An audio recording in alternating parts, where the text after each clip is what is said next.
Bonjour à toutes et à tous, bienvenue sur KTV Crazy FM, le 106.9 pour un temps de parole évidemment, en direct à la radio et à la télévision.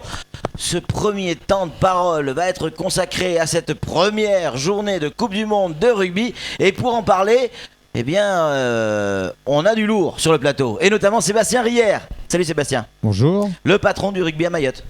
Ah, c'est ça. Hein, c'est ça. On a un autre patron, normalement il doit être au téléphone avec nous, c'est Serge Simon, ancien international de rugby, un consultant pour RMC et d'autres chaînes de télévision. Médecin et écrivain. Serge Simon, bonjour. Bonjour à tous, bonjour Patrick, bonjour Mayotte. Merci d'être avec nous Serge, donc vous êtes en direct sur Crazy FM, on va commencer avec vous. Excusez-moi, sur la photo il a une barbe ou c'est moi? Non, il a une barbe. Serge, on va commencer tout de suite avec cette Coupe du Monde et les chances de l'équipe de France dans cette Coupe du Monde. Alors, premier match, c'est demain face à l'Italie, un match à ne pas rater. Hein. Évidemment, à ne pas rater, on n'a pas beaucoup de certitude pour cette équipe de France parce qu'elle a fait, on va dire, ces derniers mois, quelques matchs très hésitants avec 2 tournois à destination perdus, avec des tournées d'automne et d'été qui n'ont pas amené grand-chose, des matchs de préparation qui ont amené un grand espoir avec ces victoires contre l'Angleterre, mais avec une déception après contre l'Écosse. On part finalement avec peu de certitude.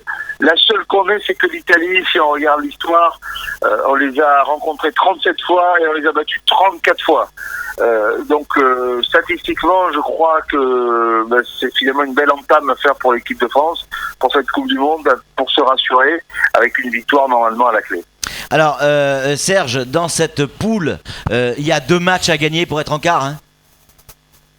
Oui, on rappelle toujours que une Coupe du Monde finalement c'est 4-5 équipes au final, c'est pas comme une Coupe du Monde de football. En rugby c'est beaucoup plus consanguin ce sport, hein, tu sais très bien, il y a qu'à voir ton physique, Patrick. Donc on va sortir de poule à moins d'une catastrophe industrielle. Il y a l'Irlande et nous, on finira premier si ça nous sourit, second si on loupe la marche, on sera en quart de finale. Si on est second, on prendra les Blacks. Voilà, si on est premier, on prendra l'Argentine. Il faut gagner au moins 2 matchs. L'Italie, la Roumanie, le Canada sont vraiment des équipes à notre portée. Serge, encore une question sur le sportif et puis vous allez rester avec nous parce qu'on a Sébastien Rière qui est sur le plateau. Il y a une vraie question. Est-ce qu'il vaut mieux rencontrer en quart de finale les Blacks ou les Argentins? En clair, est-ce qu'il vaut mieux finir premier ou second de notre poule? Tu as raison, c'est une vraie question parce que notre psychologie est difficile à comprendre des fois et on est bien meilleur à jouer des favoris comme les Blacks qui nous craignent, qu'on a déjà battu plusieurs fois en Coupe du Monde alors qu'on était sur le papier bien plus faible qu'eux. On se rappelle cette demi-finale en 99 à Twickenham, absolument exceptionnelle, où les Blacks rayonnaient, où on était au fond du seau et on les a battus. On se souvient de ce quart de finale à Cardiff, là aussi en 2007, où on devait perdre et on a gagné contre ces mêmes Blacks qui étaient sur le toit du monde du rugby. On se souvient du match d'ouverture de la Coupe du Monde aussi 2007 en France contre l'Argentine, qu'on devait gagner mais très facilement et qu'on a perdu. On est imprévisible. Donc j'ai envie de dire, il vaut mieux qu'on prenne les Blacks en quart parce qu'on est quasiment sûr de les taper.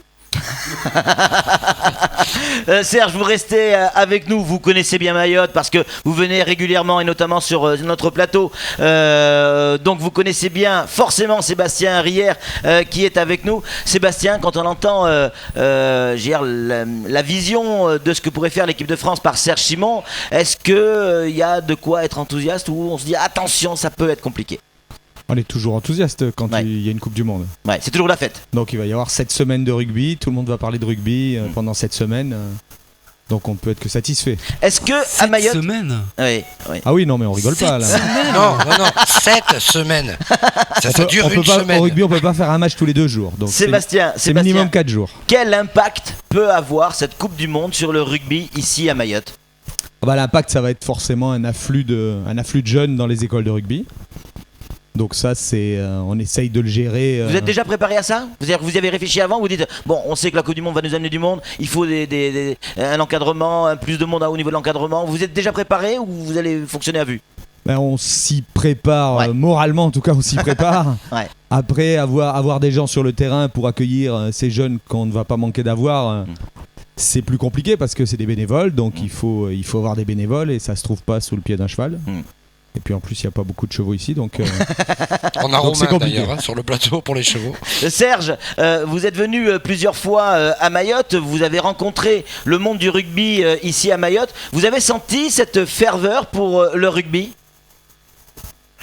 Oui, j'ai assisté à plusieurs matchs, j'en ai même commenté pour Cuisine FM. C'était très chaleureux et je voudrais vraiment souligner la qualité du travail de Sébastien qui fait un merveilleux boulot pour le rugby sur Mayotte. C'est pas simple, on sait très bien que c'est un sport compliqué le rugby, c'est un sport où il faut du temps, une culture, c'est un sport brutal mais qui nécessite de l'intelligence, ce qui évidemment écarte beaucoup de monde de ce sport, notamment sur ce plateau. Il n'y en aurait pas beaucoup qui pourraient jouer. Hein, voilà.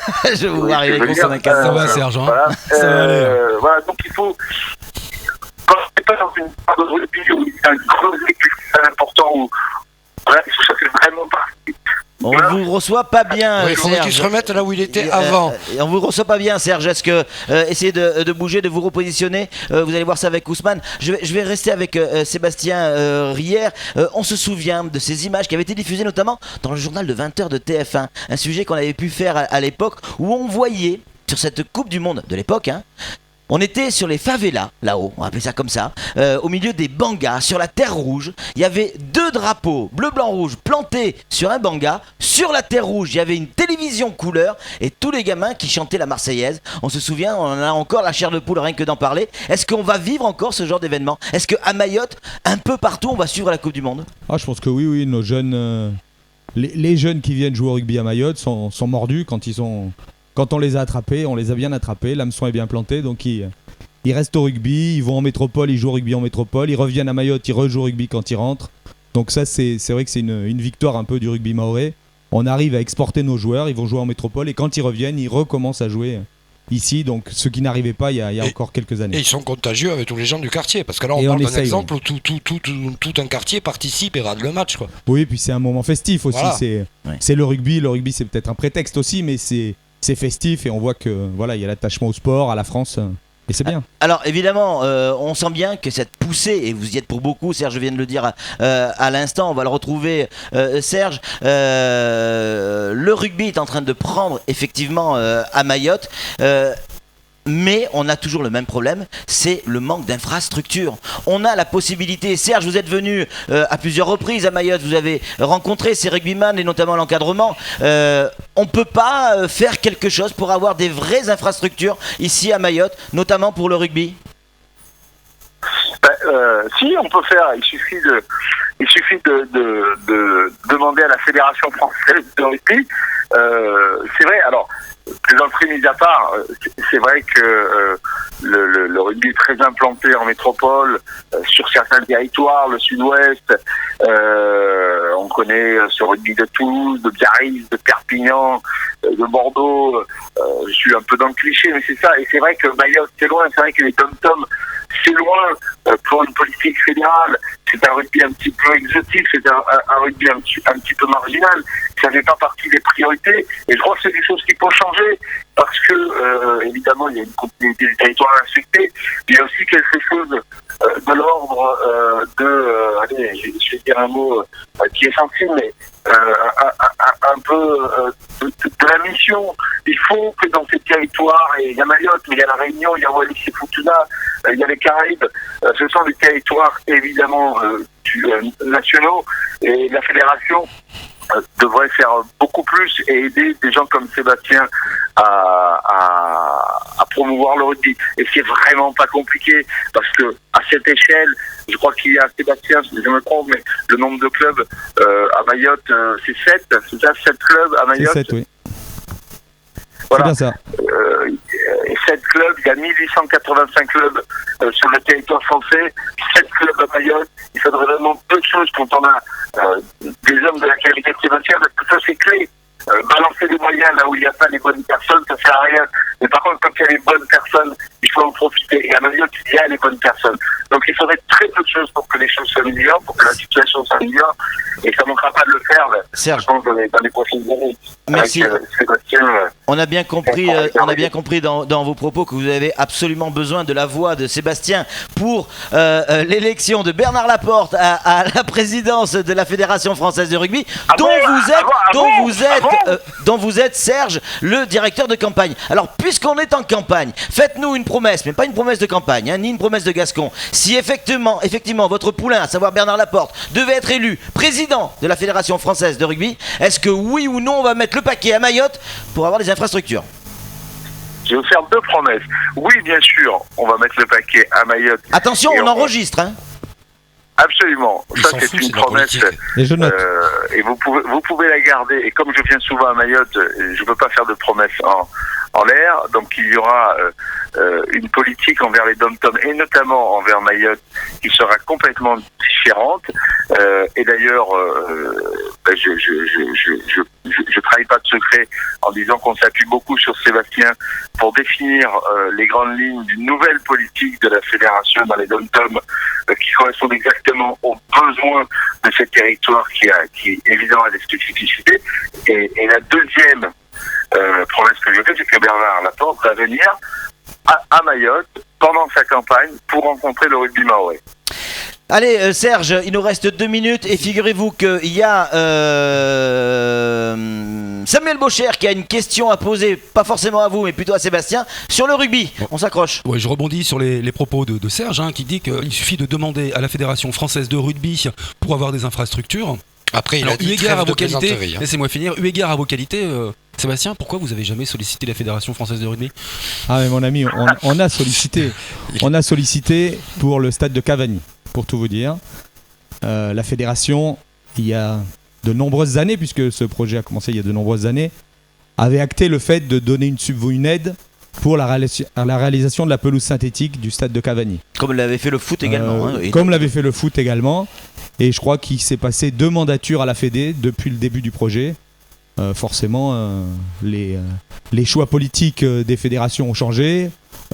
C'était des reliquats de la Coupe du Monde 2007 qui étaient engagés pour des pelouses synthétiques. Il y a eu 60 dossiers en France, on était dedans. On avait une promesse que ça tienne, mais il y avait une deadline et une date limite et ça a été dépassé. Donc on a perdu cette aide qui pouvait venir de la Fédération française de rugby. Sébastien, Serge, il nous reste une poignée de secondes. Allez, mouillez-vous les filles. Il va falloir faire des pronostics. C'est moyen ça. Bah oui quoi. Il est loin, Serge, je peux me permettre de dire les filles. Ouais. Hein, non, moi c'était sur la première partie de la phrase que je disais que c'était moyen. Serge, allez, pronostic pour cette Coupe du Monde pour la France. Qu'est-ce que vous voyez comme résultat pour la France? D'abord une question, quand vous dites Patrick, mouillez-vous les filles, vous entendez quoi par cette expression? C'est du chimaoré peut-être, non? C'est du chimaoré, c'est ça, ouais. Allez-y, mouillez-vous les filles. Allez, on va être rationnel. L'hyper favori de cette Coupe du Monde sur les résultats vraiment de ces derniers mois, ce sont les All Blacks. Ils sont incroyables, ils sont invaincus sur plus de 40 matchs, ils ont que quelques défaites, dont une dernière d'ailleurs contre l'Australie. Et donc le grand outsider, c'est l'Australie. Deuxième outsider, c'est l'Angleterre parce que c'est une équipe très performante qui reçoit la Coupe du Monde et on sait que c'est un avantage. Et l'hyper outsider, celui qu'on n'attend jamais mais qui est toujours là, c'est l'équipe de France, mais malheureusement qui n'a pour l'instant jamais gagné la Coupe du Monde, qui a fait 3 finales, 3 fois perdues. Il serait peut-être temps d'en gagner une. Donc voilà, on est comme d'habitude au pied du mur, et c'est au pied du mur, tu sais très bien, Patrick, qu'on voit le cul du maçon. Donc on a toutes les chances de faire quelque chose. Merci Serge. Sébastien, pronostic et on termine avec vous. Pronostic, je pense qu'une demi-finale, c'est ce qui va. C'est notre place. C'est la place, la demi-finale. Après, Et la Après, finale, ça se joue à pas grand-chose. finale Angleterre, Nouvelle-Zélande. Je pense que les All Blacks sont quand même loin devant, mais ils sont pas à l'abri de louper un match. Donc ça veut dire demi-finale, ça veut dire petite finale, ça veut dire qu'on peut finir troisième comme oui, imagine je Serge. pense, oui. Donc vous êtes d'accord avec Serge? Oui, je suis d'accord avec. C'est bon, vous allez pouvoir signer avec lui alors. On vient de recevoir le RIB de Serge. Merci beaucoup Serge Simon de votre intervention, Merci à tous. toujours aussi claire et efficace. Merci Sébastien Rière d'être venu sur Merci ce plateau. Pardon. C'est la Coupe du Monde qui démarre ce soir. Oui, ça va vibrer dans les bangas. Allez, c'est la fin de ce temps de parole. Tout de suite, la suite de nos programmes.